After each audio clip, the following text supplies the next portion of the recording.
El día de hoy tengo el honor de moderar esta mesa, compuesta por el doctor Carlos Herrejón Peredo, Catherine Mayo y Carmen Collado, a quienes agradezco mucho el favor de su presencia y a nombre de la comunidad del Colegio Mexiquense les doy la más cordial bienvenida. Estaremos siguiendo la misma dinámica que se ha instrumentado. Haremos una presentación muy breve de los currículums de nuestros conferenciantes y posteriormente, al finalizar las tres presentaciones, daremos lugar a un intercambio de preguntas y respuestas. Bien, pues sin más preámbulo y sobre todo agradeciendo a todos ustedes el favor de su asistencia y su atención, daremos inicio con esta cuarta y última mesa de este coloquio. Bien, me permitiría presentar a ustedes el currículum del doctor Carlos Herrejón Peredo. Sobre él quisiera compartir los siguientes datos. Cursó filosofía e inició teología en Roma, en la Universidad Gregoriana, donde obtendría los grados de bachiller, licenciado y maestro en 1968, con la tesis La tradición y las tradiciones. Tiene un doctorado en historia en la Escuela de Estudios Superiores en Ciencias Sociales en París en 1997. Algunos datos de su trayectoria académica son los siguientes. Ha sido maestro del Seminario de Morelia, maestro e investigador titular en la Facultad de Humanidades de la Universidad Autónoma del Estado de México, investigador asociado en el Instituto de Investigaciones Bibliográficas de la Universidad Nacional Autónoma de México, secretario general del Colegio de Michoacán, investigador visitante en la Universidad Michoacana de San Nicolás Hidalgo, director de estudios invitado en la Escuela de Estudios Superiores en Ciencias Sociales de París, presidente del Colegio de Michoacán en el periodo 1997-2003 y actualmente es profesor investigador del Centro de Estudios de las Tradiciones del Colegio de Michoacán en Zamora, con la línea de investigación Procesos en el Paisaje. Dentro de algunas de las distinciones que ha recibido podemos señalar las siguientes. Es investigador nacional con nivel 3, es miembro del número de la Academia Mexicana de Historia y recibió la condecoración Generalísimo Morelos y la presea Vito Alessio Robles. Es autor de más de 24 libros y ha participado en otros 16 como editor o coordinador y ha participado y ha elaborado también más de 30 artículos de investigación. Doctor Carlos Herrejón, es un gusto y es un honor tenerlo con nosotros aquí en Casa Toluca del Colegio Mexiquense. Gracias. Les damos el uso de la palabra. Agradezco la invitación también a participar en este encuentro y gracias Milada y la presencia de todos ustedes. Bien, el trabajo se llama Las conversiones de Hidalgo. La invitación a participar en este coloquio me ha obligado a repensar cómo hice la biografía de Hidalgo, que se publicó recientemente en 2011, este adobe, con demasiadas ilustraciones, y a emprender una reflexión que no me había hecho entonces. En primer lugar, aproveché una recopilación documental que había pergeñado por 1985 y 2 que 3 asedios a puntos muy precisos del personaje antes de lanzarse a la insurrección. Al mismo tiempo me propuse ignorar todas las biografías repetitivas, en su mayor parte comerciales o patrioteras. Ese es un reto en este caso. De las biografías malas, pero que ofrecían alguna novedad, las dejé en reserva para luego verificar.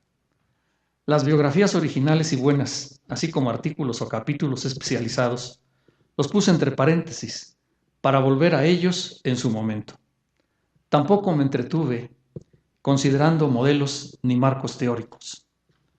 Lo que hice fue inventariar, primero, transcribir, leer y releer toda la documentación del tiempo vinculada a mi personaje. Esto es, desde que sus padres se conocieron hasta que los postreros testigos de su vida dejaron su testimonio, ya casi en el Porfiriato. Mucha de esa documentación ya estaba publicada, pero poco aprovechada, a veces mal transcrita o mal interpretada. Al mismo tiempo me daba la tarea de husmear hasta el último papel de archivos, preguntar sobre pistas documentales a colegas vivos y difuntos, contratar sabuesos que completaran mis zambullidas en los repositorios, en fin, darle seguimiento a mi personaje día por día. Y recordé que Hidalgo gustaba de repetir aquello, de que la historia tiene dos ojos, la cronología y la geografía. Traté entonces de tener mucho cuidado del calendario y los lugares del biografiado. Pero simultáneamente, desde entonces hasta el final, no dejé de acosarlo a preguntas. Entiendo, pues, la biografía a partir de un diálogo entre el historiador y el biografiado. El resultado se ordenó prevalentemente por tiempo y secundariamente por temas. Así fue emergiendo un perfil de Hidalgo. Cuando lo contrasté con los clásicos, Bustamante y Alamán, con la monumental biografía de Castillo Ledón y con otras obras, mi resultado solo correspondía en parte, y no eran pocas las diferencias y novedades.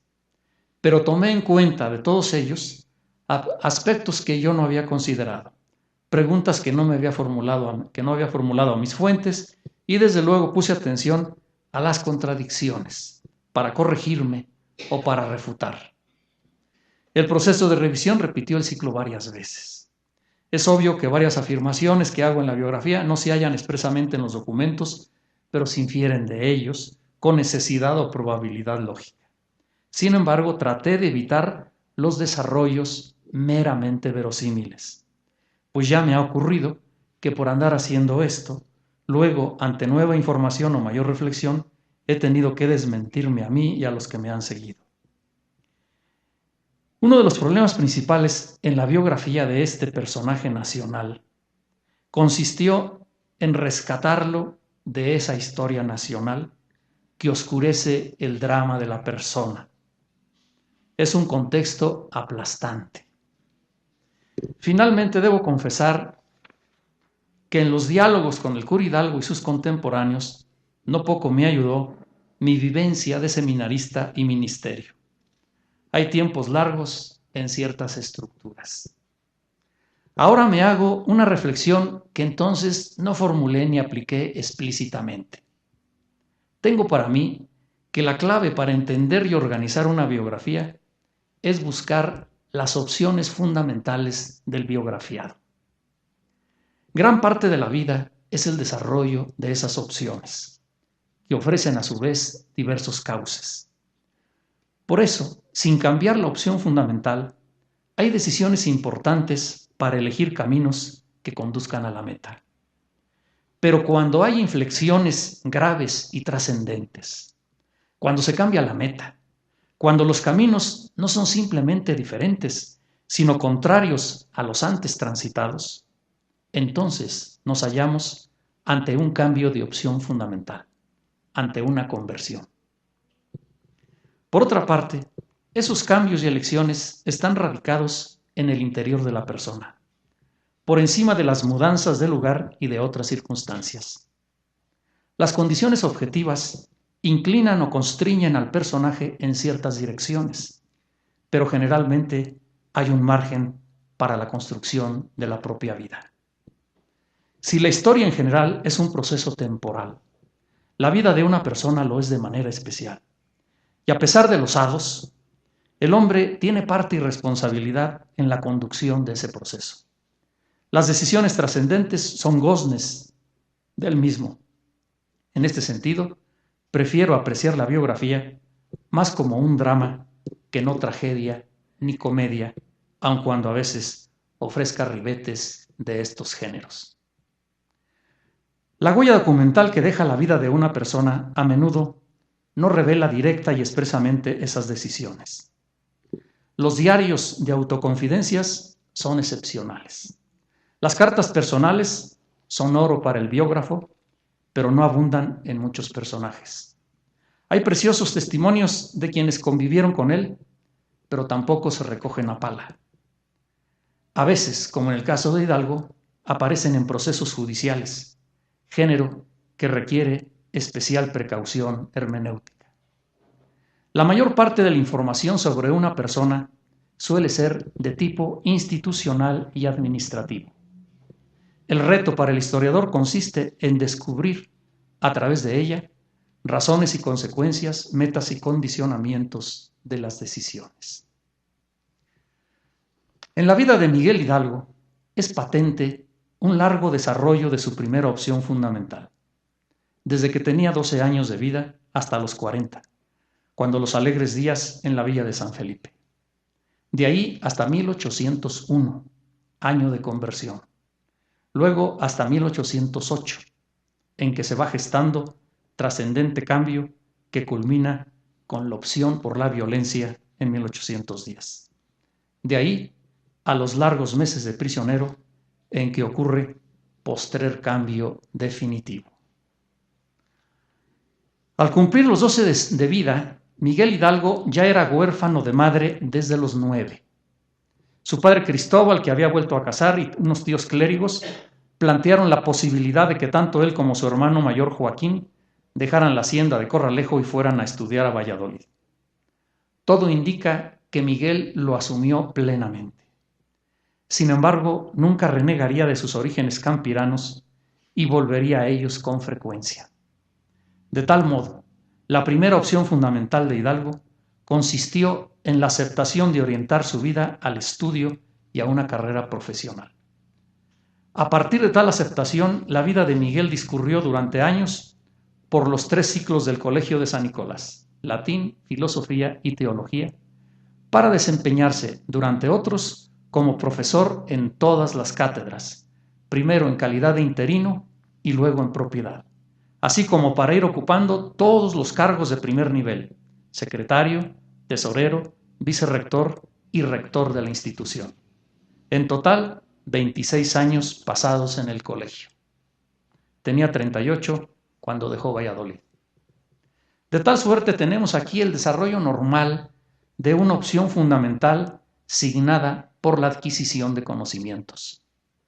Para Miguel, esto ya era un fin en sí mismo, y así lo demostró a lo largo de su vida. Sin embargo, en el plan institucional, esos conocimientos eran el medio para alcanzar la profesión clerical.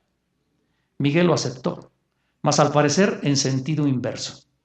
La carrera eclesiástica era el medio para proseguir su insaciable sed de saber. Por eso no se contentó con andar caminos trillados.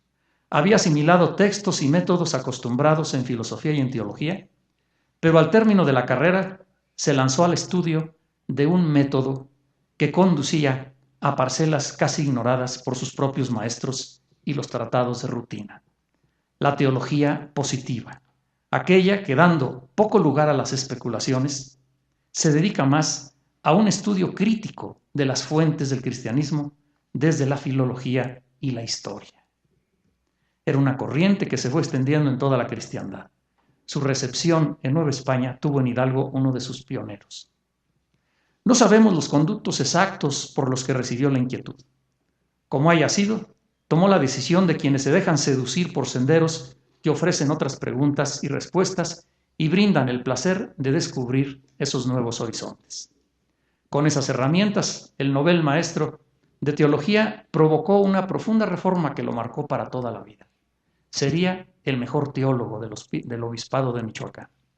No sin orgullo mantendría esa fama mediante las lecturas continuadas aún después de su magisterio. Advertimos que esa opción por el conocimiento iba aparejada a la vocación eclesiástica. Quería ser clérigo para enseñar a otros las materias de su carrera, con la expectativa de ejercer luego el ministerio sacerdotal, pero sin dejar su vocación de teólogo. La formación en el colegio había conllevado la adquisición de hábitos en el aprovechamiento del tiempo, en la puntualidad, el aseo, las buenas maneras, la obediencia, las virtudes morales, prudencia, justicia, fortaleza y templanza, y las teologales fe, esperanza y caridad. Esto es, las humanas y las cristianas. La disciplina y el autocontrol iban unidos a una vida de oración con prácticas piadosas y sacramentales. El objeto era prepararse a una vida de servicio y religiosidad con el compromiso celibatario. A Miguel no se le dificultó entonces. Tenía genio suave y sabía moldarse. Inclusive, a la hora de decidirse a entrar al estado clerical, asomó el deseo de servir, no a cualquier grupo de feligreses, sino a indios marginados, los otomíes. Además, el aprendizaje de su idioma era otro reto de conocimiento. Lo acometió, mas no perseveró en su propósito, pues finalmente renunció a ese título de ordenación sacerdotal. El simple dato encierra toda una deliberación. Ordenarse a título de lengua otomí significaba ser cura de pueblo de indios pobres por tiempo indefinido, lo cual difícilmente le permitiría tener tiempo y medios para proseguir su vida intelectual, asegurándose además el decoro en casa, vestido y sustento al que estaban acostumbrados sus parientes, particularmente clérigos que le precedían. No eran ricos, pero sí regenteaban parroquias de buenos ingresos que incluso a algunos les permitían hacer obras de beneficencia. Por lo mismo, al concursar para la obtención de alguna parroquia, también llegó a descartar expresamente las de tierra caliente, que no solo tenían el inconveniente del clima, sino en general eran magras como beneficio económico. Así pues, cuando Hidalgo se resolvió a solicitar la ordenación sacerdotal y durante los años posteriores, tenía la intención de ejercer el ministerio sacerdotal en una posición que le permitiera cierto desahogo económico. Los ingresos de maestro y aun de rector eran insuficientes. Por ello, no dudó en aceptar el interinato de la parroquia de Colima, beneficio que le proporcionaría mucho mayores ingresos. Había más en las deliberaciones de Hidalgo por obtener beneficio parroquial. Los tiempos de crisis agrícola lo indujeron a él y a varios de sus hermanos para invertir en fincas con dinero prestado, en haciendas, lo cual significaba mayor solvencia para pagar la deuda. Hasta aquí todo parecía acorde con su opción por el estudio, sus hábitos adquiridos y con su ministerio. Sin embargo, desde temprano apareció una inclinación no moderada en él. Su carácter dadivoso hasta el extremo de la prodigalidad. No podía ver necesidades sin tratar de remediarlas como fuera.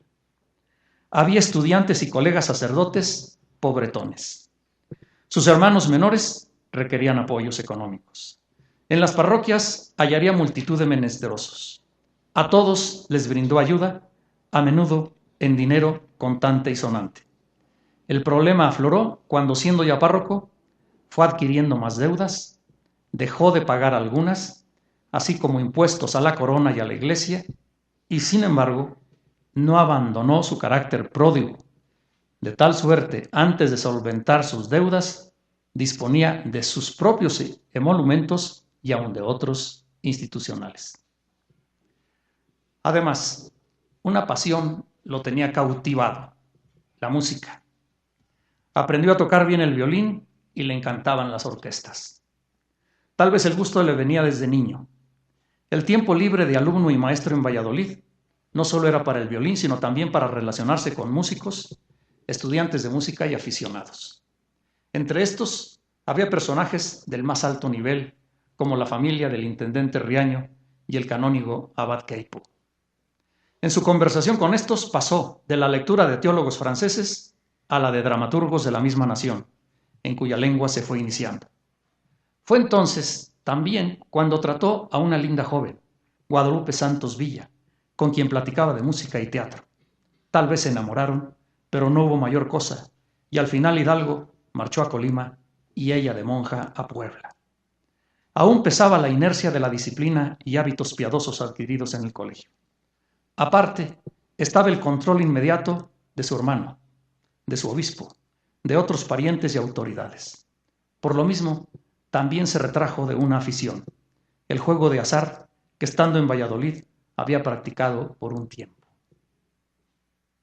En la villa de San Felipe, sin aquellos controles, la afición a la música y al teatro se desbordó y le fue dedicando recursos y horas en demasía.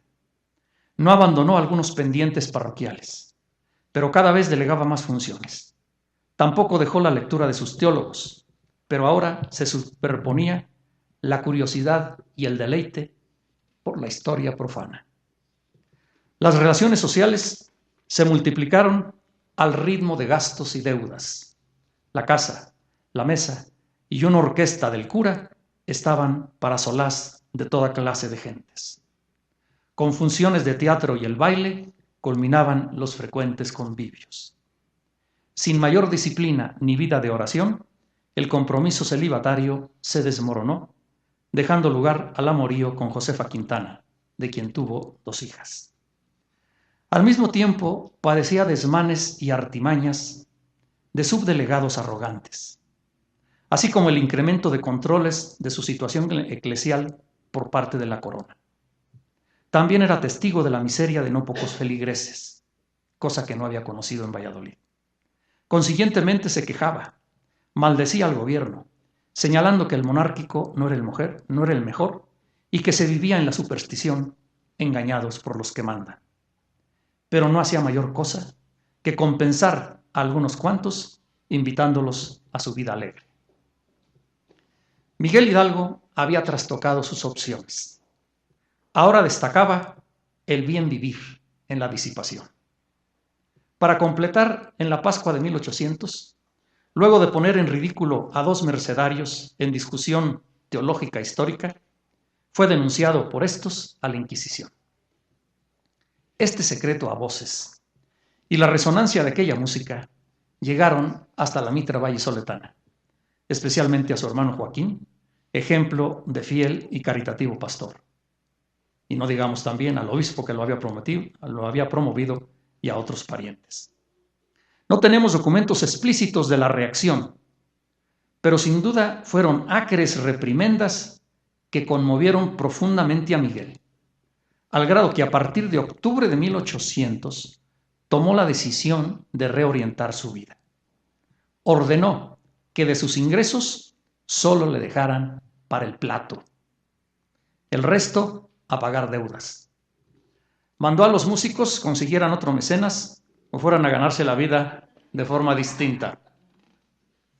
Se suspendieron la farándula y los bailes. Retomó el breviario y el rosario.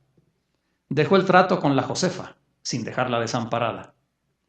Se entregó a la predicación, al confesionario y al auxilio de enfermos, así estuviesen apestados o en ranchos de difícil acceso, y aunque lo requiriesen de día o de noche, en días de insoportable sol o de tempestad. Volvió a la prioridad de sus estudios teológicos, una verdadera conversión. En mis primeros acercamientos a Hidalgo no advertí suficientemente este profundo cambio, ni lo destaqué en la biografía. Pero a partir de releer varios datos, sobre todo las respuestas que dio en Chihuahua a la Inquisición, he caído en la cuenta de un detalle. Hidalgo dijo a mediados de 1811 que hacía 10 años, esto es desde 1801, se había entregado de lleno a su ministerio sacerdotal. Esto significa que efectivamente era consciente de su conversión, puesto que de párroco no tenía 10 años, sino 20. Los 10 de entrega al ministerio correspondían a los últimos 3 de San Felipe y a los 7 de párroco en Dolores. Los anteriores, salvo el breve tiempo de Colima, los había pasado en San Felipe sin aquella consagración plena a su ministerio. Esto coincide con testigos que declararon a la Inquisición. Y por otra parte, en las mismas respuestas de Hidalgo confiesa que en materia de fe nunca se desvió, pero en otras materias sí había faltado, que eran efectos de su miseria, que se reformaba, esto es, se convertía, y se remitía a la gracia de Dios. De tal suerte, a partir de esta conversión, los últimos años en San Felipe y sobre todo en Dolores, adquirió fama, como lo confesaba el mismo arzobispo de México y los inquisidores, de sabio, celoso párroco y lleno de caridad. Hubo de proseguir privado de la mayor parte de sus ingresos que seguían saldando deudas.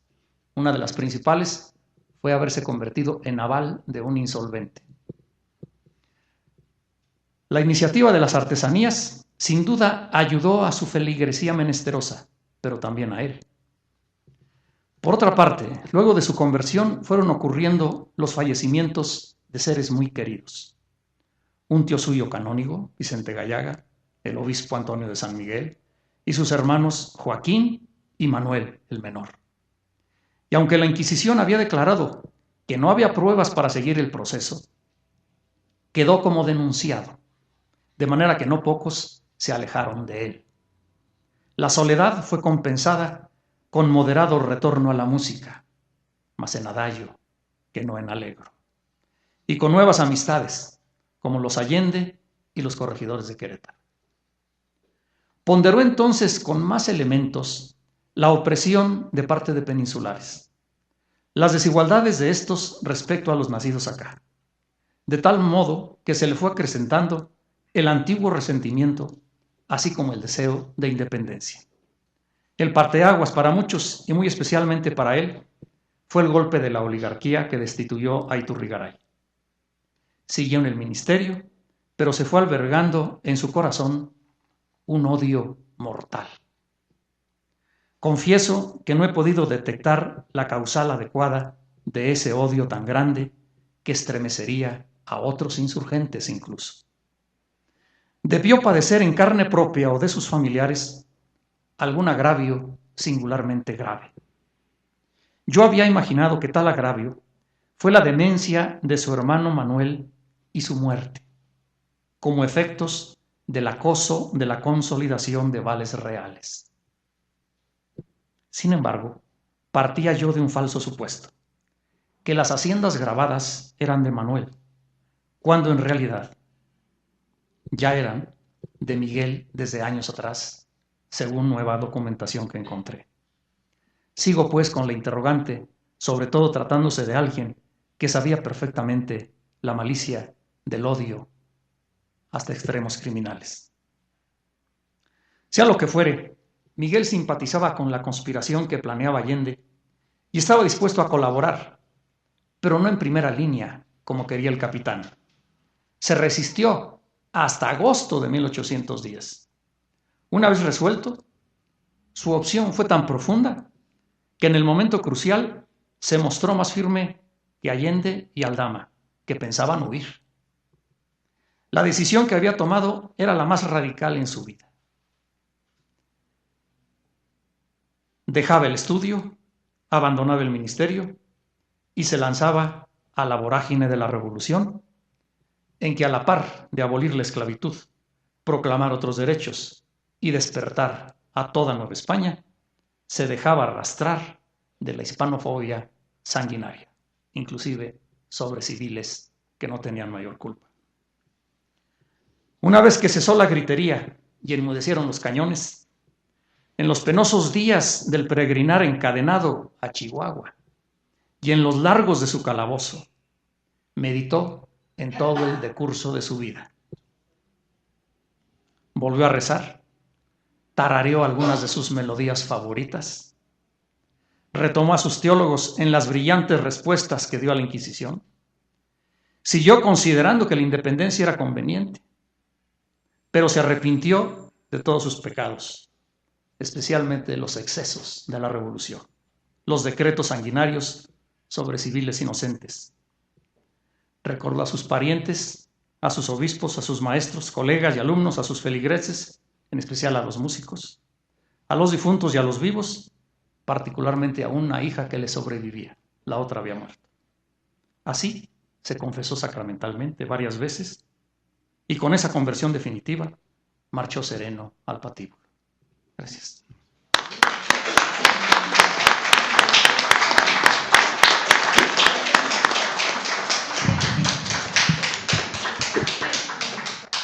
Muchas gracias, doctor Carlos Cerrejón. Es el turno de la doctora Catherine Mayo, quien abordará el tema El sujeto como idea y los límites de la no ficción, el caso de la historia real en la novela El último príncipe del Imperio Mexicano.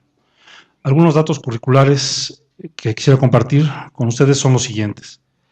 Catherine Mayo es autora de la novela El último príncipe del Imperio Mexicano. También es autora de Como gente que apareciera en sueño, Viajes en Baja California, 2007. Sus ensayos sobre México se han publicado en numerosas revistas literarias en Estados Unidos, entre ellas North American Review, Massachusetts Review, Southwest Review, Tin House y el número especial Creative Non-Fiction Mexican Voices. Entre otros de sus reconocimientos, Catherine Mayo fue elegida y becada para participar en prestigiosas conferencias de escritores y ha sido galardonada con 3 premios Lowell Thomas para ensayos de viajes y más recientemente con el premio de la Asociación de Escritores Independientes en Washington en 2005 por el mejor ensayo. Ávida traductora de literatura mexicana, Mayo es editora, fundadora de Tameme, la revista bilingüe, concepto que ha evolucionado a una casa editorial. Sus más recientes traducciones de poesía mexicana se encuentran en la antología de Michael Wiggers, y Mónica de la Torre, Reversible Monuments. También es compiladora de México, A Traveler's Literary Companion, en el año de 2006, una colección de relatos mexicanos traducidos al inglés. Incluye obras de Inés Arredondo, Agustín Cadena, Fernando del Paso, Carlos Fuentes, Mónica Lavín, Ángeles Mastreta, Carlos Monsiváis, Juan Villoro, entre otros. Su obra, Los Angeles Times, calificada como luminosa por el Instituto de Estudios Interamericanos, nombrado así el mejor nuevo libro sobre México en muchos años. Sin más preámbulo, le cedemos el uso de la palabra. Muchas gracias. Pues muchas gracias por esta muy amable introducción y gracias a Milada Bazán. Es un gran honor estar aquí. La verdad, te agradezco de corazón la invitación y gracias a ustedes y todos ustedes aquí. La verdad es un gran honor y sobre todo que escribo en inglés. Como ven, hablo español, pero espero que mi inglés es mucho mejor que mi español, porque a veces sí me hago bolas en español. Ahí ando. Déjame aclarar una cosita, que si me buscan por Google Catherine Mayo, no me van a encontrar. Me escribo como CM Mayo. Hay otros, Catherine Mayo, poeta, periodista, fotógrafo, no soy yo. Yo soy CM Mayo, pero me llamo Catherine para prestar la confusión. Entonces, todo el mundo me llama Catherine Mayo, pero luego si me buscan no van a encontrar mis cosas. Voy a hablar un poquito de la novela.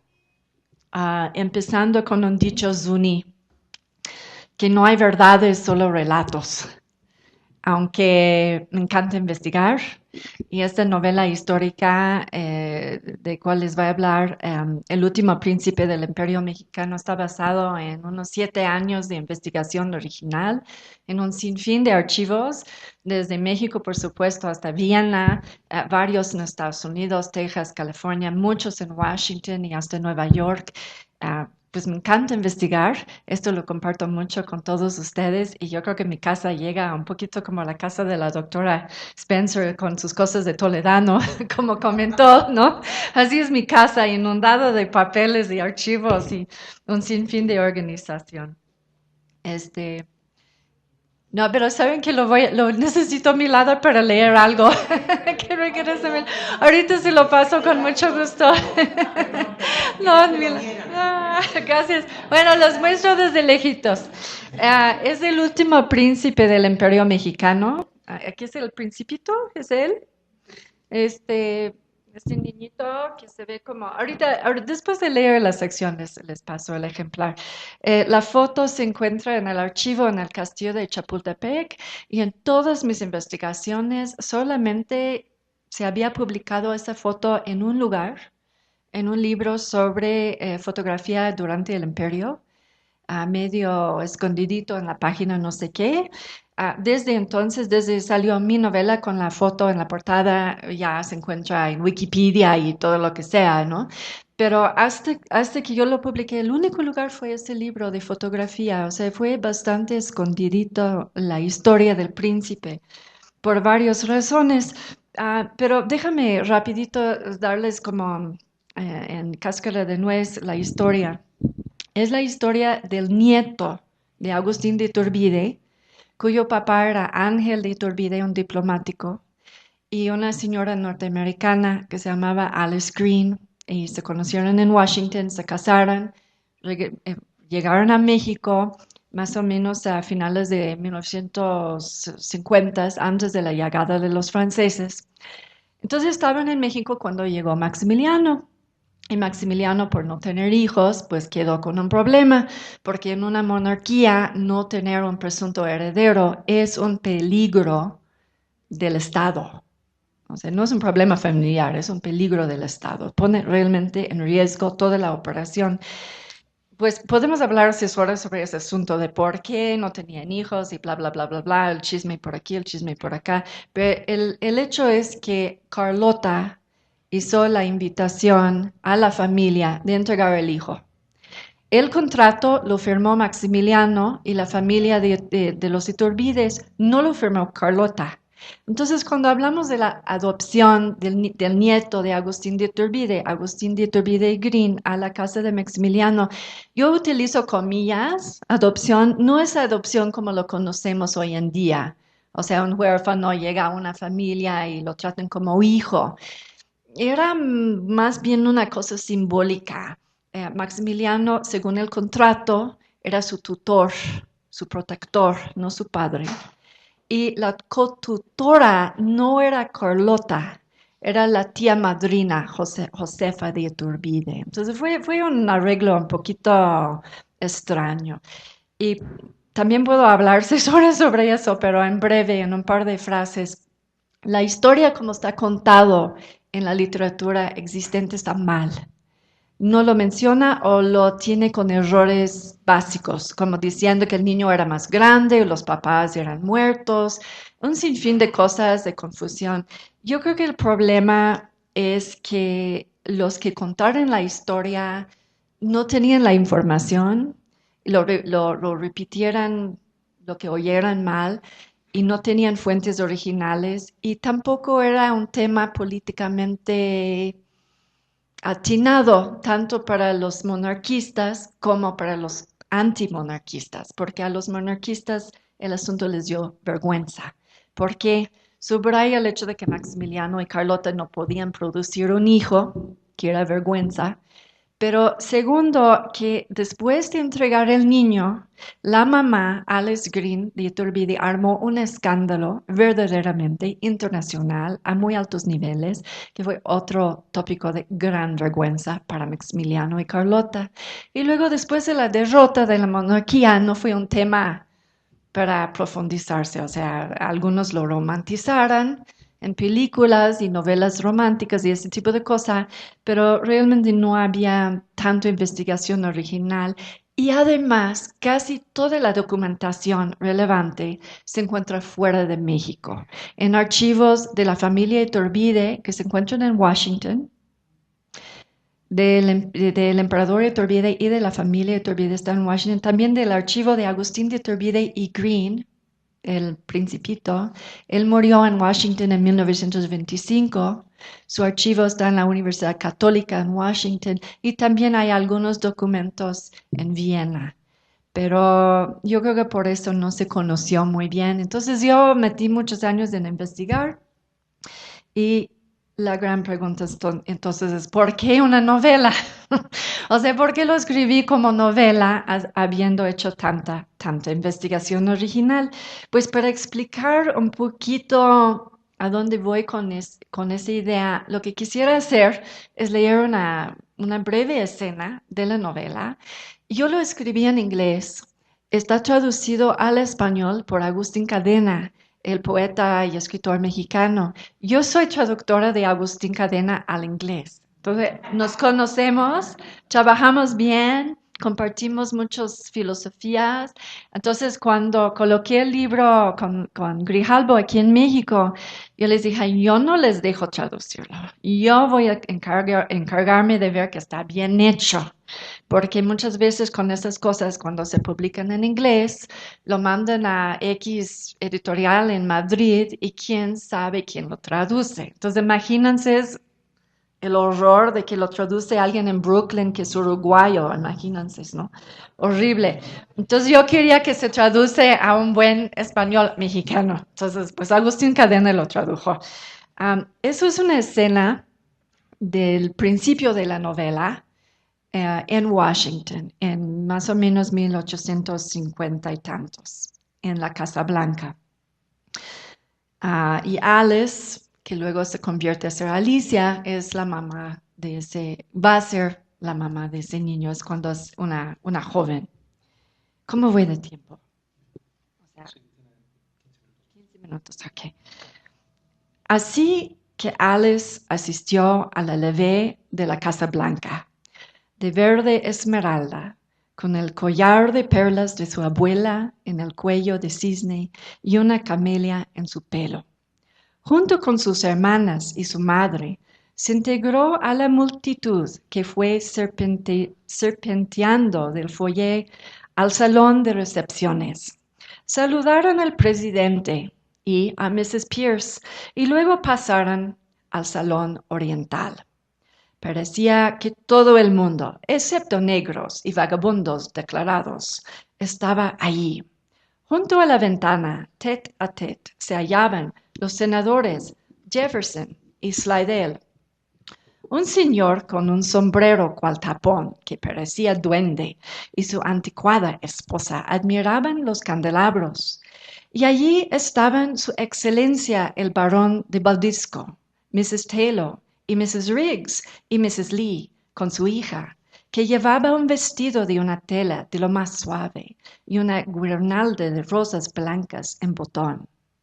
Y no faltaba el acostumbrado grupo de cadetes de marina y muchachos del ejército, ni los babosos de los cuales los más rústicos eran los congresistas del oeste. Uno podía identificarlos a 1,5 millas de distancia, igual que a sus esposas tan mal vestidas. Voy a hablar mañana en el taller de punto de vista. Entonces, obviamente, eso es punto de vista de Alice, ¿no? Eso es un poquito así, ¿no? Dejando a su madre con Mrs. Taylor, Alice y sus hermanas se abrieron paso entre la multitud, a pesar de que avanzaban despacio. ¿Quién sabe cómo fue que quedaron separadas? Por unos momentos Alice anduvo vagando, tímida, abanicándose.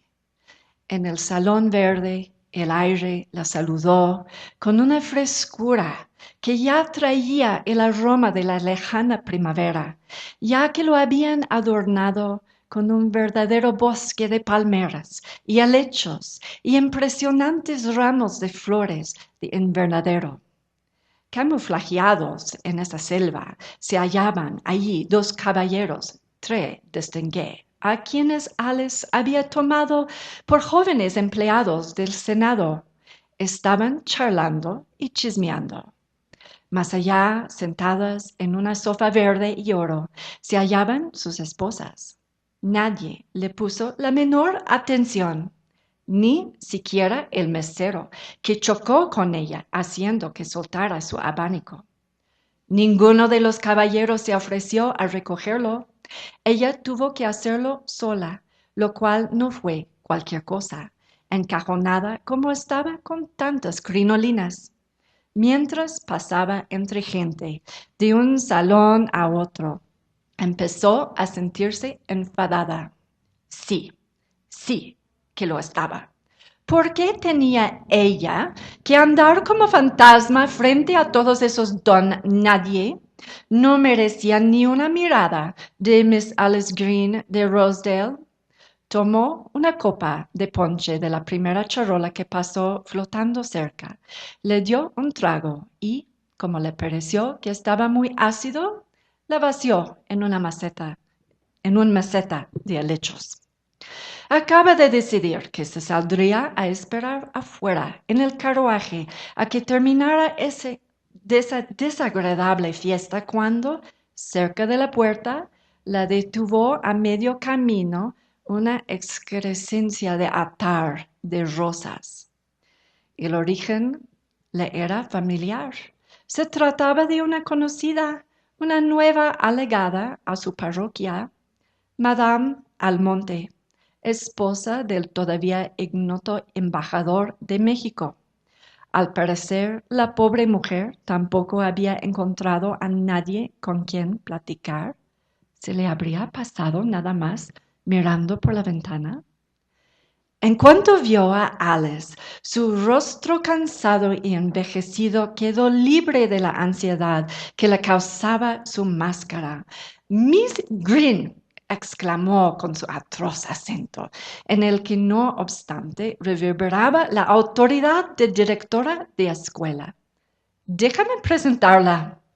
Tomando firmemente a Alice por el brazo, la dama la remolcó a través de la multitud alrededor de la mesa del ponche y con una palmada en la cintura la colocó entre 2 caballeros. Con un tironcito en la manga, llamó la atención del más viejo, que tenía un aspecto sólido, como de tejolote. La presentó Miss Green y, volviéndose a Alice, Su Excelencia el General Juan Almonte. Bajo un par de gruesas y oscuras cejas, 2 ojos de obsidiana se fijaran en Miss Green, aprobándola con disciplicia. Un matiz más moreno que su esposa, ese caballero de nariz aguileña tenía rasgos indudablemente indígenas, aunque estos se veían atemporados por unas patillas que ya empezaban a platear. Vestía un uniforme de embajador con trenza de oro, aunque los botones se veían algo fruncidos en medio. Hizo una pronunciada caravana, meciendo los flecos de sus charreteras y con la gracia de un experto le besó la mano. El general Almonte. Alice había escuchado, no recordaba dónde, que el embajador de México había estado en el Álamo con Santa Ana. Tenía un poderoso carisma y le pareció a Alice un muy peculiar sentido del humor, sin que pudiera ella adivinar la razón. Le sonrió de lado y luego le gruñó el ojo a su esposa. Todavía sin soltar a Alice del brazo, Madame Almonte se volvió hacia el caballero más joven, el que había estado conversando con el general. Miss Green, ¿conoce usted al secretario de nuestra legación? Ante ella, también en uniforme diplomático, se hallaba el señor Iturbide. Se reconocieron porque ya se habían visto en la iglesia, pero sucedía que nadie los había presentado formalmente. Alice le ofreció la mano con la actitud más recatada, apenas doblando la rodilla. «Enchanté», dijo, en el momento en que el bigote del señor Iturbide rozaba el dorso de su guante. El señor Iturbide usaba un perfume por demás raro y atractivo. Contenía, ¿sería eso? ¿Un toque de vainilla y limón? Como todo Georgetown sabía, este caballero era uno de los hijos del George Washington de México, tal cual. Aunque, a diferencia del general Washington, el general Iturbide se había coronado emperador. Su breve reinado terminó con la abdicación y el exilio en Europa, y cuando, poco después de la manera más imprudente, volvió a México con la ejecución frente a un pelotón de fusilamiento. Fue bajo la protección de la Santa Iglesia Católica como la viuda y sus hijos habían llegado a Washington a vivir en Holly Hill, en Georgetown, cerca del colegio jesuita y el convento de la Visitación. Aun cuando la familia Iturbide hubiera podido hacerlo, no usaban sus títulos nobiliarios. Criado aquí desde niño, el señor Iturbide hablaba inglés como un yankee. Y con esa palidez que tenía, estos ojos tristes, su pelo negro como ala de cuervo y su frente amplia y pensativa, habría pasado por el hermano gemelo de Edgar Allan Poe. Sin embargo, a diferencia del famoso escritor, el muy elegante señor Iturbide tenía un aire de buena gente que no podía ser indicado de nada más de que un ejemplar rectitud. Era, como decían los franceses, un coup de foudre. Bueno, hay un chorro de investigación, pues de hecho años atrás de esta escena en la Casa Blanca. Alice Green resulta no era solamente la esposa de Ángel Iturbide, el segundo hijo del emperador Iturbide, sino que ella resulta ser nieta y bisnieta de unas familias de Washington muy importantes, de la colonia inglesa y luego de la Revolución. De hecho, su abuelo Uriah Forrest era el aide de camp del general Washington y alcalde de Georgetown, que era un pueblito ahora incorporado en la ciudad de Washington como barrio de Washington.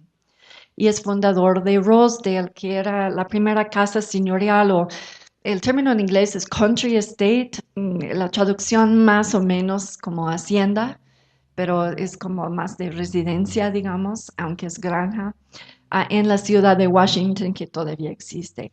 Por lo tanto, encontré, por primera vez, nadie lo hubiera encontrado, yo lo encontré, un chorro de información sobre la familia en los archivos de Washington, sobre todo en la Universidad Católica, Georgetown y la Sociedad Histórica de Washington, D.C., la Biblioteca de Washington, etcétera, etcétera, etcétera.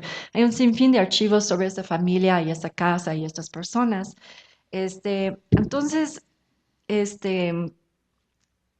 nada más leo esta sección y termino.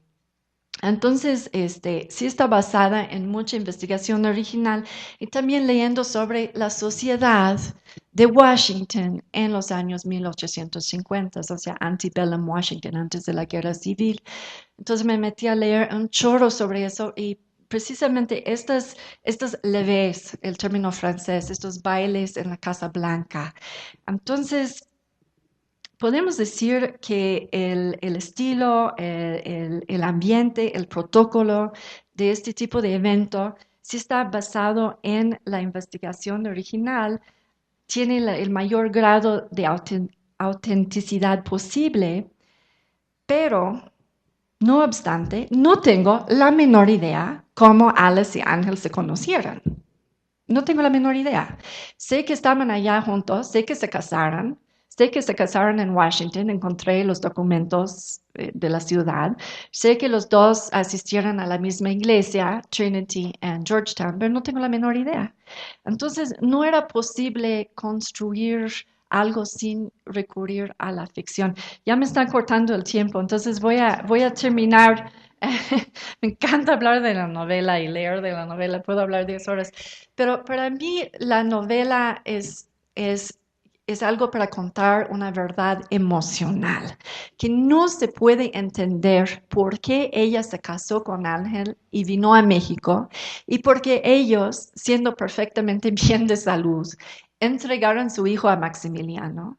¿Por qué Carlota negoció el contrato? Todo eso no lo entendemos sin llegar a una comprensión, un entendimiento emocional, o sea, del corazón. Y sencillamente los hechos sugieren muchas cosas, pero no nos dicen.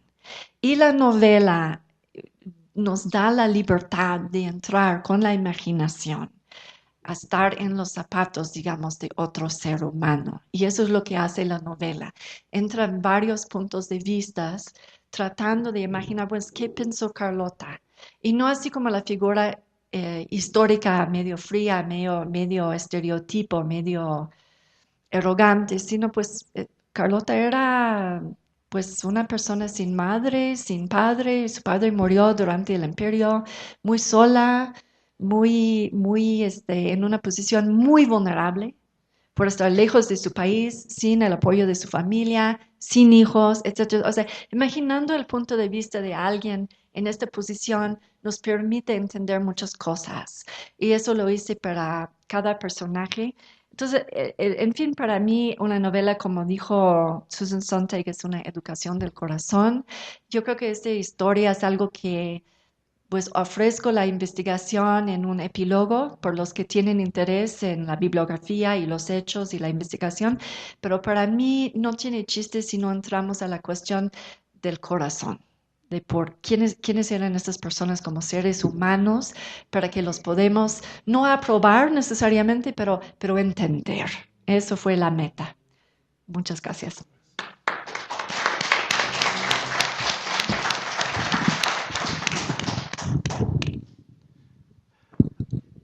Muchas gracias. Daremos lugar a la tercera intervención de esta jornada. Y el tema es los retos de la narración biográfica para la historia. Y será presentado por la doctora María del Carmen Collado Herrera, de quien me permito compartir con ustedes los siguientes datos. Ella es licenciada en Historia por la Facultad de Filosofía y Letras de la UNAM. Es maestra en Ciencia Política por la Universidad de los Andes, en Venezuela, y tiene el doctorado en Historia por la Universidad Iberoamericana en nuestro país. Las líneas de investigación que ha trabajado son Historia de la Ciudad de México en el siglo XX, Historia empresarial de México en el siglo XX, Historia de las relaciones entre México y los Estados Unidos en el siglo XX. Los proyectos de investigación que desarrolla son Historia de la Ciudad de México, Historia de las relaciones entre México y los Estados Unidos e Historia empresarial.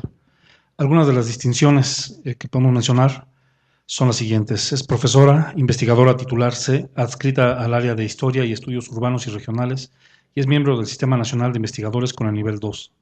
El reconocimiento del Premio Genaro Estrada 2004 por la investigación, estilo personal y diplomacia, Dwight W. Morrow en México, 1927-1930, concedido por el Archivo Histórico Diplomático de la Secretaría de Relaciones Exteriores, y el Premio Salvador Azuela 1995 en la categoría de investigación, convocado por el Instituto Nacional de Estudios Históricos de las Revoluciones de México.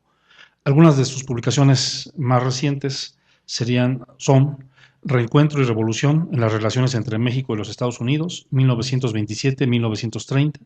Fue coordinadora del libro Miradas Recurrentes, la Ciudad de México en los siglos XIX y XX, Empresarios, Inmobiliarios y Poder en la Ciudad de México, 1920-1930, y Entre Caballos y Fraccionadores, la Colonia Hipódromo Condesa. Son algunos de los datos de la doctora María del Carmen Collado Herrera, a quienes cedemos el uso de la palabra. Doctora. Bueno, muchas gracias. Bueno, antes que nada, quiero agradecer a Mirada la invitación y al Colegio Mexiquense su bondad en recibirnos.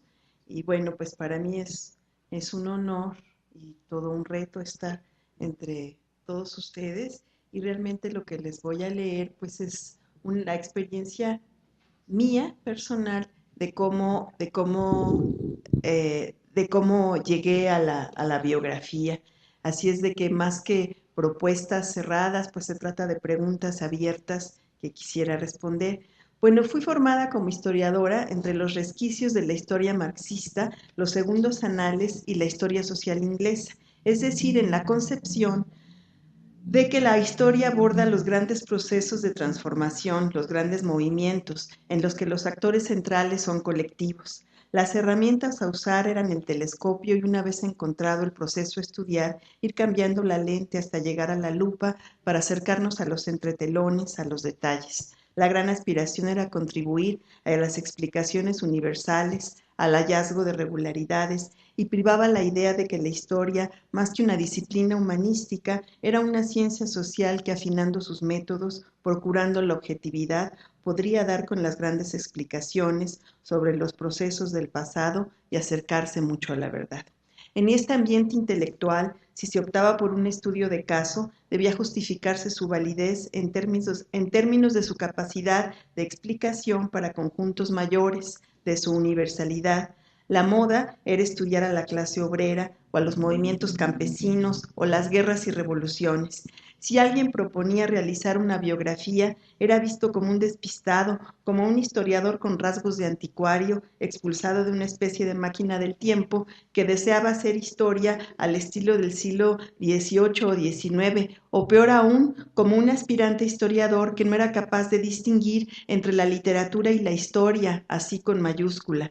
Eran excelentes las biografías de Stefan Zweig o las de Mika Waltari, pero se trataba de narrativa literaria. Se despreciaba la historia dedicada a los grandes personajes a lo Michelet, porque implicaba la asunción de que aquella era la hechura de los actores principales y el pueblo era una especie de coro situado tras bambalinas. Así, al plantearse un estudio biográfico, el primer obstáculo que había que librar era su validez en términos de representatividad. ¿Qué aporta la vida de un individuo al conocimiento de la historia humana? ¿Por qué fijarse en un personaje cuando había tantas colectividades y movimientos sociales en busca de un historiador? Lo mismo sucedía cuando se hacían entrevistas biográficas de historia oral. ¿Cómo justificarlo? ¿Qué validez tiene el testimonio de una persona común y corriente, digamos los soldados villistas o los zapatistas? ¿No era más fructífero entrevistar, digamos, a Martín Luis Guzmán? Luego de reunidas las entrevistas, asaltaba la pregunta: ¿cuántas entrevistas se necesitan para explicar un proceso? Por fortuna, bien pronto se aclaró que no se trataba de elegir una muestra representativa en términos sociológicos. El historiador se daba cuenta en qué momento debía detener su indagación cuando las experiencias comenzaban a repetirse. Pero además se reconoció la validez de la biografía como una experiencia individual que nos remitía al conjunto de la experiencia humana, cruzando verticalmente las capas en las que descansaban las grandes estructuras, como bien lo señaló Daniel Berthaud. El gran trabajo del queso y los gusanos de Carlo Ginzburg, publicado en español en 1981, apuntaló de manera magistral la validez de una investigación biográfica, en este caso centrada en un molinero del siglo XVI, para conocer la cultura popular, la cultura de las clases subalternas y su convivencia con la religión dominante.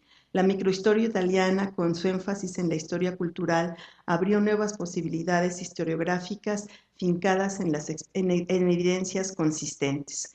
El siglo XX es por antonomasia el siglo de los hombres excepcionales, nos dice Patrice Genifé, y la paradoja es que la historiografía dominante hasta 1960 o 1970 ponía énfasis en el determinismo que prohijaba este tipo de personajes, relegando la necesidad de estudios biográficos. Fue en el siglo pasado cuando la voluntad de un hombre se impuso sobre grandes conjuntos, de manera que es menester abordar las trayectorias personales en su propio contexto, nos dice el historiador, para entender los límites del actuar de estos personajes, pero sobre todo porque surgieron en un lugar y tiempo determinados. Aún los dictadores que ejercen su voluntad ante la ausencia de leyes e instituciones tienen limitaciones. No solo se mantienen mediante el reino del terror o la manipulación del miedo, necesitan un grado de aceptación. El carisma de un personaje no explica por sí solo su popularidad. Es menester que la sociedad demande este tipo de figuras a causa de sus condiciones. La caída del muro de Berlín abrió las puertas a la posmodernidad o al giro lingüístico e incitó la escritura de biografías, haciendo llegar su producción a niveles insospechados. En 1984, la producción de biografías fue de 317. 3 años después saltó a 554 y en 1999 el número llegó a 1043. Y es que, en la medida de que la biografía obtenía su legitimación entre los círculos académicos, donde al fin se admitió a este género híbrido que se mueve entre los polos de la certeza documental y la ficción, se valoraron sus virtudes. Mientras los trabajos académicos se han especializado a tal punto que se han vuelto ininteligibles para los no especialistas, provocando la huida de lectores, la biografía, por su eminente carácter narrativo, es muy bien acogida por el hombre común y así amplifica las posibilidades de llegar a más lectores. No obstante, existe aún una tensión. Mientras algunos historiadores procuran mantenerse dentro de los límites de la historia sustentada en pruebas consistentes, otros se han despreocupado del asunto y han entrado a las percepciones. La subjetividad inherente al trabajo histórico cuestionó la validez científica de las narraciones históricas que nos hablan, según la crítica posmoderna, primordialmente de quién construyó la historia y no tanto de la historia como tal. ¿Qué decir ante tales críticas? En este contexto, inicié una investigación sobre Dwight W. Morrow, que es un trabajo sobre su gestión diplomática en México y que tomó la forma de una historia de vida, referida sobre todo a los años de 1927-1930, que fue embajador en México. Me encontré al escribir una biografía en que yo quería acceder a los pensamientos y más aún a los sentimientos del sujeto estudiado. Esto desde luego es una ambición imposible, pero para tratar de acercarme lo más posible a estos asuntos, reviso fuentes como la correspondencia o los diarios personales. En especial presto atención a toda la documentación de índole privada como cartas personales o en el caso de los diplomáticos, por ejemplo, a sus memoranda e informes a sus superiores. Si tengo a la mano diarios personales o entrevistas de historia oral, creo que estoy muy cerca de conocer los aspectos más íntimos. El análisis del lenguaje abre posibilidades de interpretación aplicando herramientas del psicoanálisis y de la lingüística que nos pueden ayudar mucho a acceder a estas partes más íntimas y personales que más allá de las explicaciones racionales nos expliquen entender los sentimientos de las personas y que estos también influyen en sus decisiones. Y en el caso de los diplomáticos, yo creo que son una especie de traductores entre el país que representan y el país al que llegan. De ahí que sus informes de trabajo puedan resultar fundamentales para comprender su percepción sobre el país que los hospeda. No obstante, como fui formada para cuestionar continuamente mis fuentes, reviso la correspondencia personal y cuando elaboraba el trabajo sobre Monroe, cuestiono al extremo porque me niego a reproducir la historia de que el embajador realmente tenía simpatía por México. Y esto es muy importante porque la llegada de Monroe marca un giro en las relaciones diplomáticas. Entonces, más allá de las razones, digamos, racionales que pueden explicar este cambio y de las habilidades del propio embajador, hay un ingrediente de simpatía entre él y el país al que llega, que es fundamental para comprender el acercamiento que logró con actores muy relevantes de México, como fue el presidente Calles o el propio secretario de Hacienda, de quienes estuvo muy cerca. Algo que esta visión, hablar de un embajador que le simpatiza a lo mexicano, que tiene afecto por lo mexicano, contradice a la corriente nacionalista que lo presenta a Monroe como un manipulador que logró dominar la política mexicana, como un procónsul, como lo caracterizó José Vasconcelos. La biografía escrita por Harold Nicholson Medigo es una biografía oficial, pues fue hecha por encargo y pagada por su esposa Elizabeth. Así sigo excavando en más fuentes. ¿Qué pensaba el embajador? ¿Su simpatía por el país era verdadera o se trataba de una estratagema diplomática? ¿Por qué era amable y condescendiente con los mexicanos y sus gobernantes? ¿Cuál fue la razón por la que tuvo esta actitud, más allá de que estuviese influido o formara parte de la corriente contracultural estadounidense, entonces en boga de revaloración de lo indígena? Quisiera tener un diván en lugar de un montón de papeles para interrogar a mi sujeto. De pronto me doy cuenta de que tengo muchas evidencias de que Monroe, rico como era antes de llegar a México, no era un hombre que buscara la riqueza como objetivo de su vida.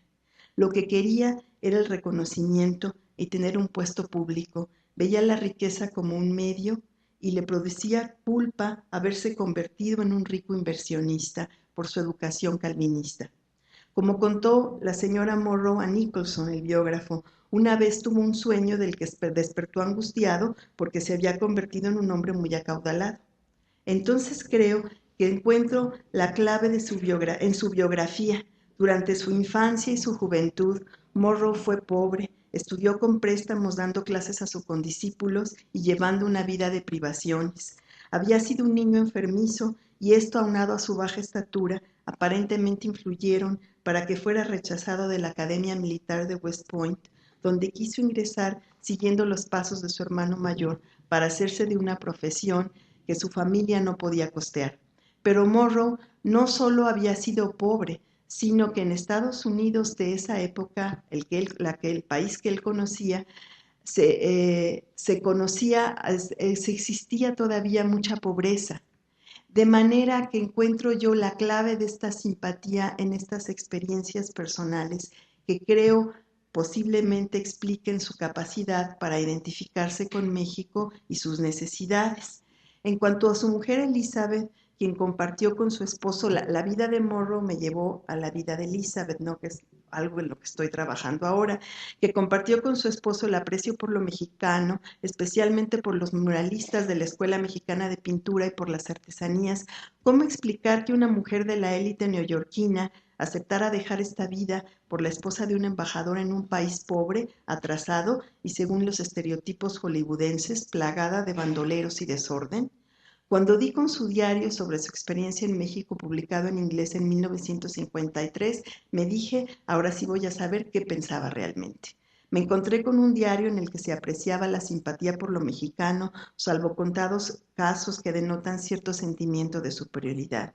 Pero en general priva el encanto por lo que se ve. Pensé entonces, como fue publicado, seguramente fue expurgado de las partes más comprometedoras. Y cuando conocí los manuscritos resguardados en Smith College, Massachusetts, me apresuré a comparar ambos y me di cuenta de que los fragmentos omitidos se referían a los aspectos relacionados con su familia, o sea, el diario está publicado tal cual lo que ella pensaba y sentía.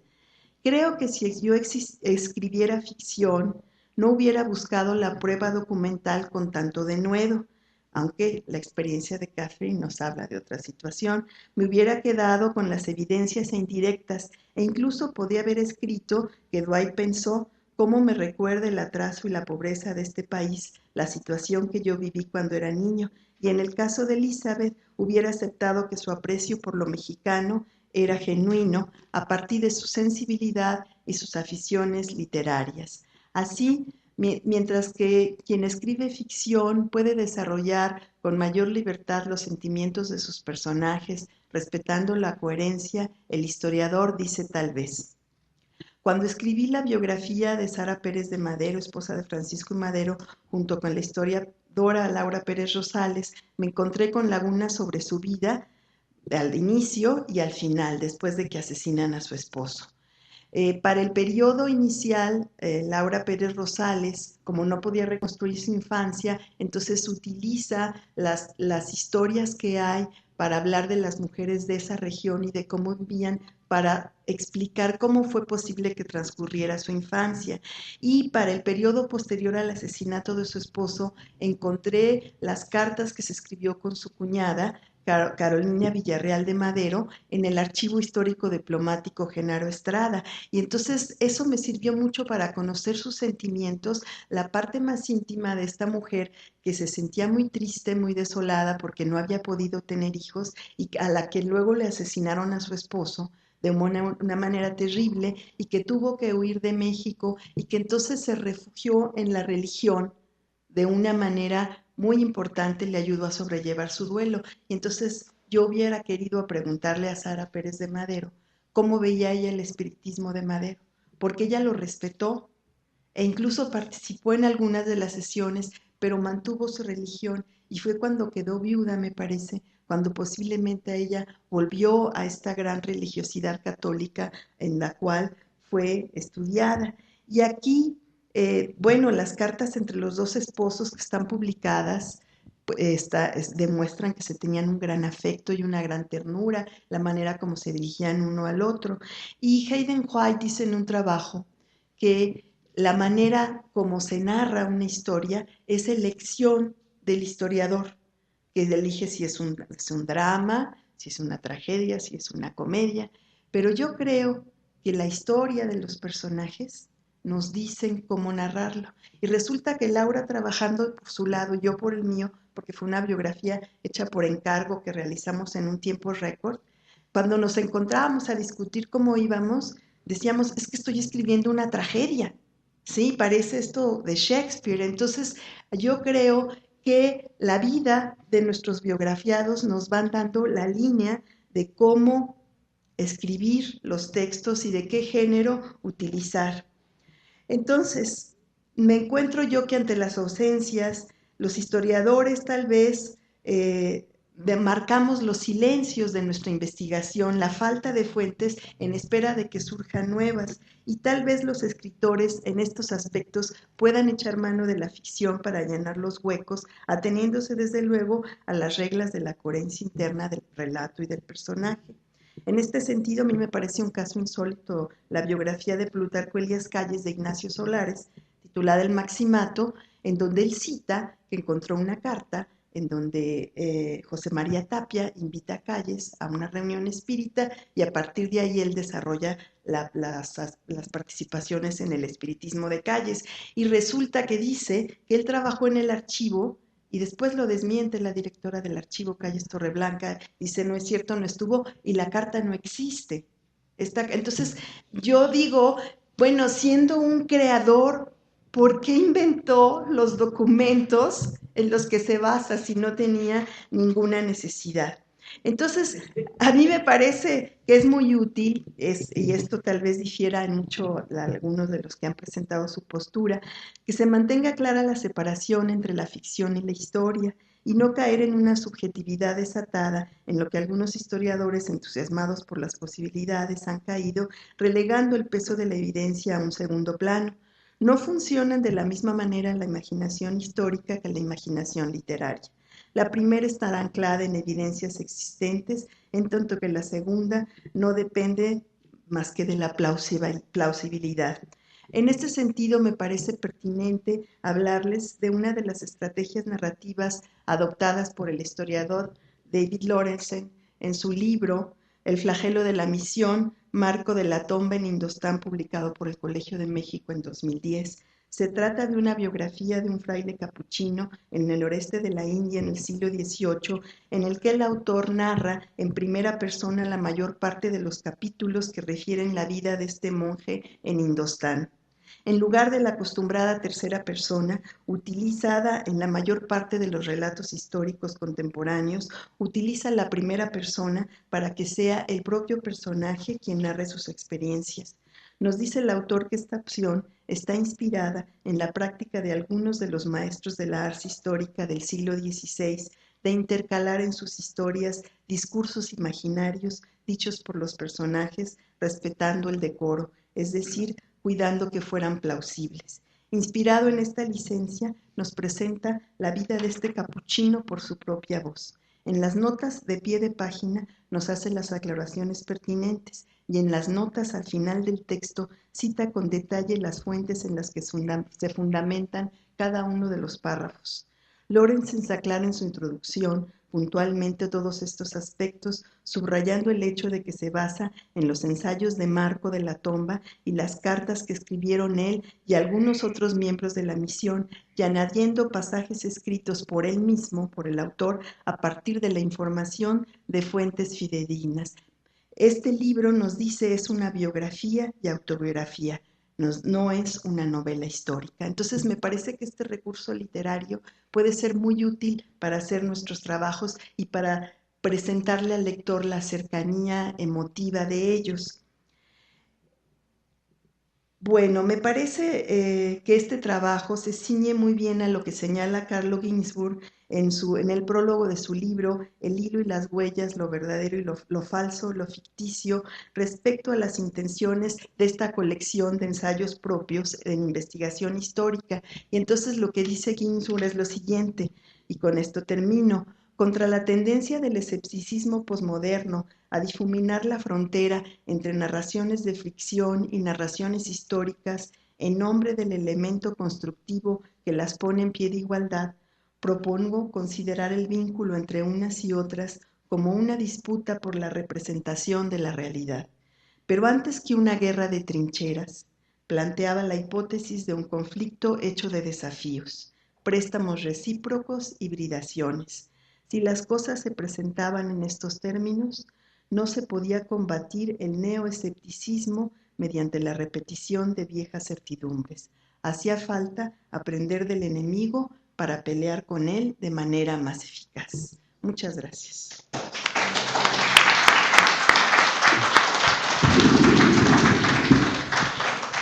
Muchas gracias, doctora Carmen Collado. Conforme a lo planteado, se abrirá un espacio de preguntas y respuestas. Por favor, cedamos al suelo.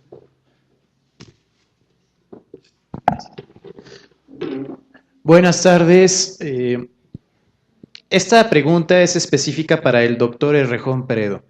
De antemano, una disculpa porque desconozco la biografía de Hidalgo. Me he valido más de lo que he sabido por notas periodísticas. Un tanto creo que es difícil acercarse a ella por el precio, que es difícil para los mismos investigadores y para las mismas instituciones el adquirir esta biografía.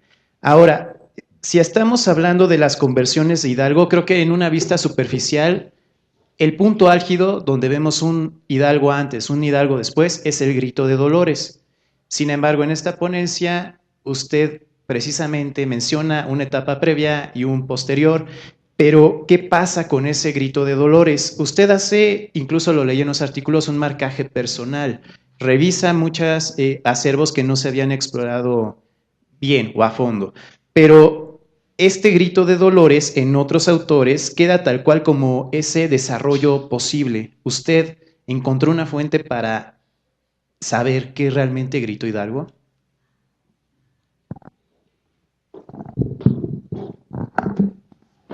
Bueno, es decir, lo que me está preguntando es exactamente qué fue lo que dijo Hidalgo en el grito. Bueno, de acuerdo a la fuente que podemos considerar más fidedigna es la de quien escuchó eso, que fue Aldama. ¿Sí? Entonces, Aldama lo que escuchó fue que lo que dijo Hidalgo fue: se acabó la opresión, se acabaron los tributos, ayúdenme a salvar la patria, que la quieren entregar a los franceses. El que me siga a caballo tendrá un peso, el que me siga a pie un tostón. Ese es el grito que escuchó Aldama y que reprodujo en su declaración del correspondiente proceso. Bueno, la cosa es que en ese 16 de septiembre, temprano, hubo otra alocución, y a veces se confunde. Cuando Hidalgo se resuelve a ir a coger gachupines, ¿sí? Cuando Allende y Aldama están dudosos, quieren más bien huir a los Estados Unidos. Eso en una fuente reciente, la primera versión de José Sotelo. En realidad, primero Hidalgo, desde el balcón de su cuarto, habiendo llamado a los artesanos, que son los principales ejecutores de sus primeras providencias, no la multitud que se congregó después en el atrio. Es ahí donde tiene un primer grito, digamos, una primera alocución, pero es nada más a los artesanos, a los que ya había anteriormente hablado sobre la posibilidad del levantamiento y a los que ya tenía prevenidos, a los apalabrados.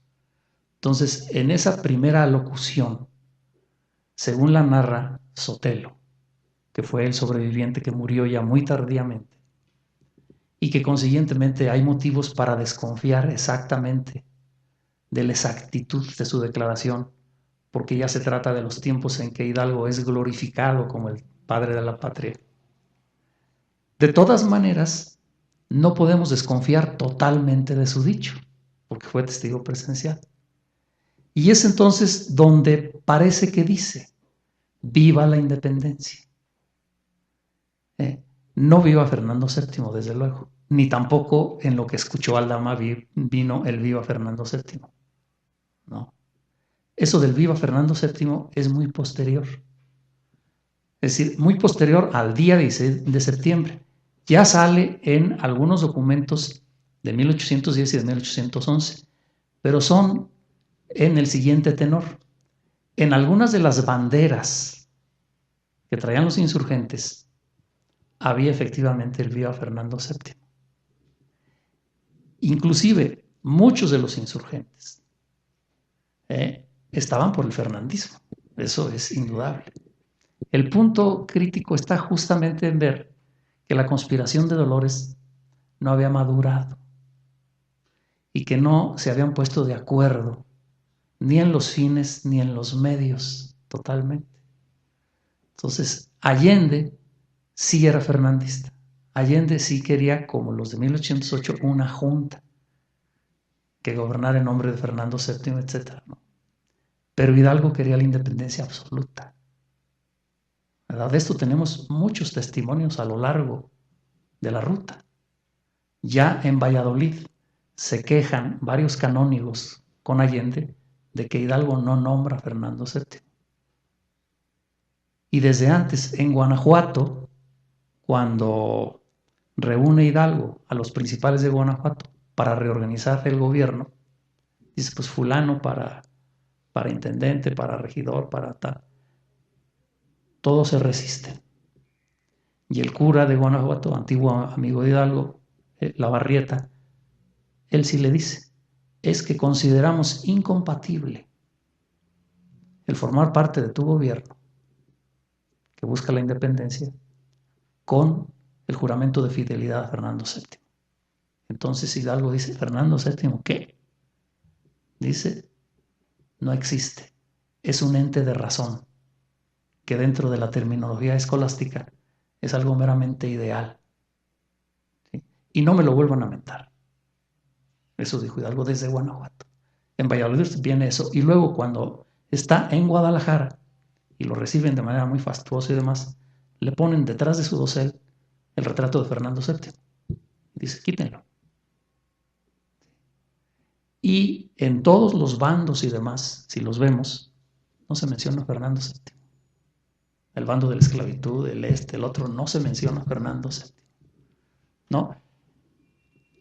De los distintos escritos de Hidalgo insurgente solamente hay una proclama en donde sí dice expresamente que lo que se busca en el movimiento es el bienestar de los novohispanos, el acabar la opresión, etcétera, el conservar la religión y conservar el rey.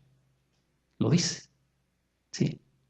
Sin embargo, viendo los destinatarios de la proclama, nos damos cuenta por qué lo dice. Los destinatarios no son los insurgentes. Los destinatarios no es el pueblo en general. Los destinatarios específicos son los americanos, es decir, los mexicanos, que militaban en las filas realistas y que tenían el complejo y el problema moral precisamente de ir contra el juramento religioso que habían hecho a Fernando VII. ¿Sí? Y no había manera de retraerlos del realismo. Entonces, en esa proclama, Hidalgo sí les dice, ¿cómo? Diciéndolo de paso, sí, nosotros estamos por el rey. Pero esto está en contradicción con todos los demás testimonios de Hidalgo insurgente, que está por la independencia absoluta. Y se explica, creo yo, porque se trata justamente de retraer a los americanos que militan en las filas realistas, como diciéndoles, sí, el rey, ya después yo les explicaré. ¿Verdad? Es una treta, como Hidalgo muestra varias. Hay una carta de Hidalgo, indudablemente, que trata de explicar el por qué no avanzó sobre la Ciudad de México, estando en las cruces, y por qué la derrota de Aculco. En donde dice, no hubo tal derrota. Pues claro que la hubo, ¿verdad? Y el motivo por el que nos regresamos es porque la artillería andaba un poco mal y necesitamos pues reforzarnos y demás.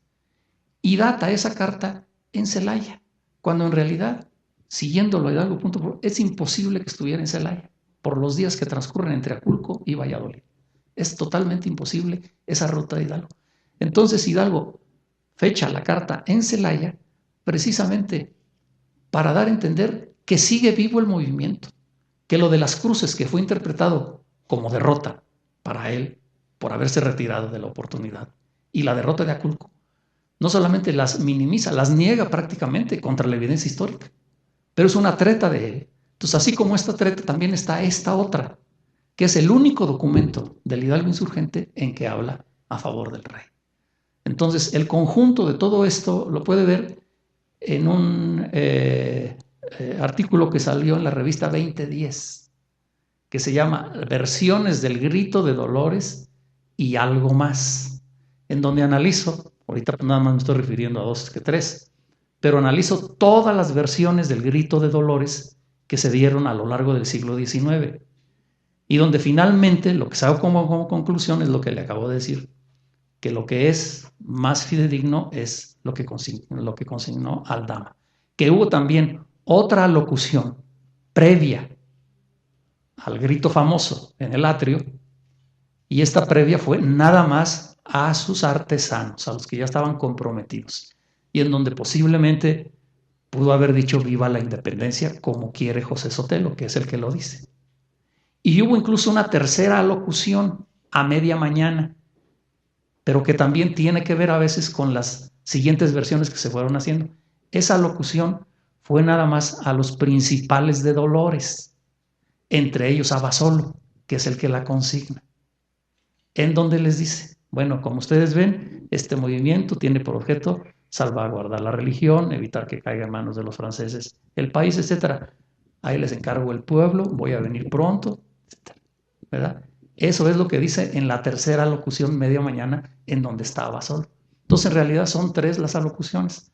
La más famosa es la segunda, que seguramente se hizo a la salida de misa, que era domingo y fiesta de la Virgen de Dolores, además, ¿no? El 10 de septiembre, porque se celebraba el Día de Dolores el segundo domingo del mes. Entonces tocaba la fiesta de Dolores, era mucha concurrencia de gente, no nada más por domingo. E indudablemente Hidalgo, hablando de la religión, no iba a hacer la locución antes de la misa, la hizo después, cuando la gente salía, cuando estaban ya en el tianguis y buscando y demás, ahí hizo la segunda locución y es donde dijo eso, se acabó la opresión, se acabaron los tributos, etcétera, ¿no? Entonces eso es lo que pienso yo, pero bueno. Ahora, sí, esa fue la decisión más fuerte de Hidalgo. Lo que a mí me sigue intrigando, como lo dije, es por qué optó no simplemente por lanzarse a la lucha, sino por un odio mortal. Eso es lo que más me impresiona y que no acabo de encontrar la causal adecuada. ¿Por qué? Porque una cosa es decir, bueno, vamos a lanzar la guerra y es una guerra justa, porque hay una presión injusta, porque se agotaron los medios pacíficos desde el golpe de 8. O sea, eso se puede, ¿verdad?, razonar muy bien. Pero el hecho de decir vamos a tomar como rehenes a todo español, indistintamente sea culpable o no. Entonces todos, por ser simplemente nacidos en la península, estaban sujetos a ser rehenes. Y después de ser rehenes sabemos que por condescendencia, como dice él, con la canalla criminal, se dejó arrastrar del frenesí revolucionario, son sus palabras, ¿verdad? Y decretó la matanza, el degüello de más de 100 en Valladolid, en donde seguramente había culpables, pero también había muchos inocentes. Y luego de más de 300 en Guadalajara. Entonces, ese odio mortal que acompaña esta decisión, que es un cambio total, y más en él, cristiano, sacerdote, maestro de teología moral, en donde sabía perfectamente que eso no se puede justificar por ningún modo. Claro, posteriormente en nuestra historiografía nacionalista, patriotera y demás, ¿no?, que era en represalia por los agravios de la conquista y demás. Bueno, pues sí, yo voy a encontrar un gacho pino, ahorita lo va a matar, pero porque le hicieron a Cuauhtémoc y a no sé quién. No, eso no tiene. Entonces, ¿en dónde está el origen de ese odio mortal de Hidalgo? ¿En dónde está? Yo pensaba que era porque un hermano suyo se volvió loco, el hermano menor, a quien quería muchísimo, y luego murió en estado de demencia en 1808. Pero yo pensaba que había muerto porque se había apurado al extremo, porque tenía que pagar la consolidación de vales reales por las haciendas que tenía Manuel en Tajimaroa. Pero yo partía, como dije, de un mal supuesto, de que esas haciendas eran de Manuel y que por eso se había apurado y se había vuelto loco. Pero no, esas haciendas eran de Miguel. Manuel ya se las había pasado desde fines del siglo XVIII. Entonces no vale esa explicación que llegué a dar en algunos escritos anteriormente y muchos lo han repetido, ¿verdad? Pero yo sigo con la duda. Gracias, doctor. ¿Alguna otra pregunta? Por favor. Gracias, Carlos, por la conferencia magistral, porque ¿quién creía que tenían adolescencia Miguel Hidalgo? La verdad, nunca pensamos en eso. María del Carmen, se me ocurre la obra de Catherine Ann Porter, la escritora norteamericana, no sé si alguna vez la has leído sus cuentos. Ella estuvo en esa época, ¿verdad? Ah, bueno, porque pensé sería una contraparte, ¿no?, de la acción, de la reacción. Y Catherine, entonces lo que tú investigaste cuando nos lees esa parte de las fiestas leve en la Casa Blanca, esa sí es la parte histórica. Y el encuentro es inventada. Pregunto porque quien sí llegó a esas fiestas Sí. verdaderamente fue Margarita Maza de Juárez, inclusive le hicieron, ¿verdad? en que estaba Seward, estaba el presidente Johnson y son muy bonitas las cartas que escribe a su estimable viejo en que le cuenta de que los periódicos hablaron mucho de que venía yo vestido muy bien y que traía yo joyas, pero Beno, la verdad era que era la única collar que me habías regalado cuando vendiste ese terreno y no sé qué, legal. Entonces, se me hace que seguramente tienes muchos nuevos temas, pero híjole, ahí te espera la Margarita Maza de Juárez, porque ya hiciste la investigación de... Bueno, eso de fue la base. una cosa diferente, de hecho, lo de Margarita, de la señora Juárez, porque fue un acto político, Claro. no de invitarla a la Casa Blanca a una cosa de Estado formal. La levé en los años 1850, es que abrieron la Casa Blanca al público, pero el público blanco.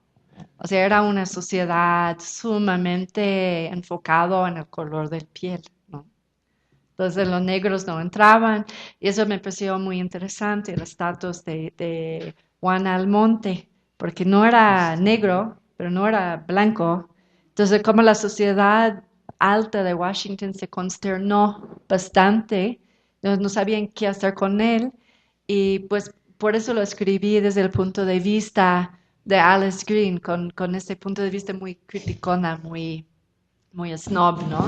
Como ella no sabía bien qué hacer con él, pero para ella, Ángel Iturbide, pues era pues maravilloso, ¿no?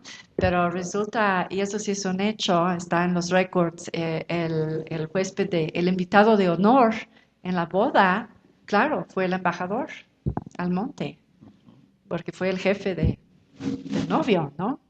Entonces, qué interesante, ¿no? O sea, hay muchas ironías, muchas cosas muy interesantes en ese sentido, pero el levé, el término francés Levee, era cuando abrieron las puertas y entró cualquier miembro del público bien vestido, blanco, podía entrar tal cual, sin invitación a la Casa Blanca, algo impensable hoy en día. Y era la apertura de lo que se llamaba la estación social, the social season. Y después de esto empezaron los bailes privados y los cenas y todo privado, era la estación. Sí, me divertí mucho investigándolo, pero es un mundo bastante diferente que lo actual, en muchos sentidos. Gracias. Doctora Milán. ¿Tendríamos tiempo para una pregunta más? Sí, por supuesto.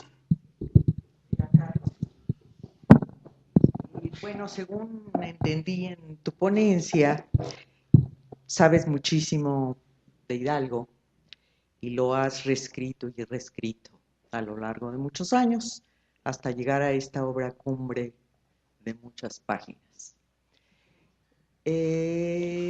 Tú mencionaste algo así como la labor de un biógrafo, que puede traducirse entre varias cosas, buscar opciones fundamentales, ¿no? Hay algo así, en español se diría, por ejemplo, los hitos que tiene la vida humana, ¿no? Y en inglés, creo que en inglés el término turning point es bastante más afortunado. A lo que me refiero es que tú,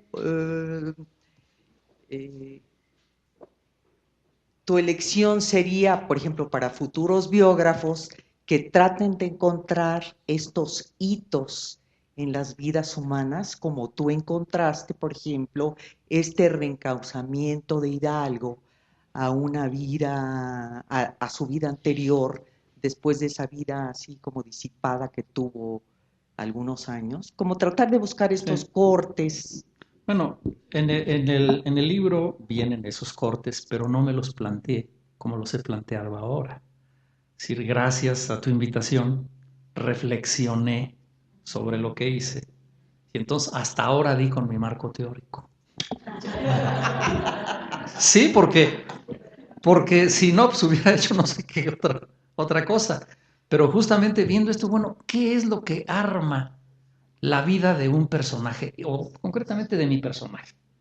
Y entonces me di cuenta que son estas inflexiones importantes en la vida, en donde en parte somos arrastrados por las circunstancias, pero también tenemos un margen de decisión personal.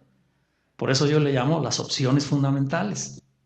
De tal manera que pienso que sí, eso puede dar cabida a tratar de encontrar en toda vida humana cuáles son los momentos decisivos en su decisión, no tanto lo que después se puede considerar que fue lo más importante desde afuera, sino que es lo más importante desde dentro del personaje, que claro, de alguna manera está consignado en hechos exteriores y en documentos, pero es meternos un poco más al interior de la persona y a lo más importante de la persona, que son las decisiones más vitales que toma uno en la vida. Eso es lo más. Entonces, esos son los pernos, los goznes que yo considero en una biografía. Y hay que encontrarlos. ¿En dónde están? Porque muchas cosas que vienen después no son sino consecuencia de esa decisión. En donde a veces sigue habiendo elecciones, pero no son fundamentales, porque son esas otras opciones que yo digo secundarias y que se puede elegir entre esta manera de orientar el estudio, en el caso de Hidalgo, por lo tradicional o por lo moderno. Pero ahí no cambia la opción fundamental de haberse dedicado al estudio como opción fundamental, ¿verdad? Ya cambian otras cosas, pero entonces hay que irse a las decisiones tanto las fundamentales, las opciones, como esas otras secundarias. En fin, esa es mi reflexión final. Muy bien, muchísimas gracias. Pues con esta última pregunta damos por concluida los trabajos de esta cuarta mesa, el retrato policromático.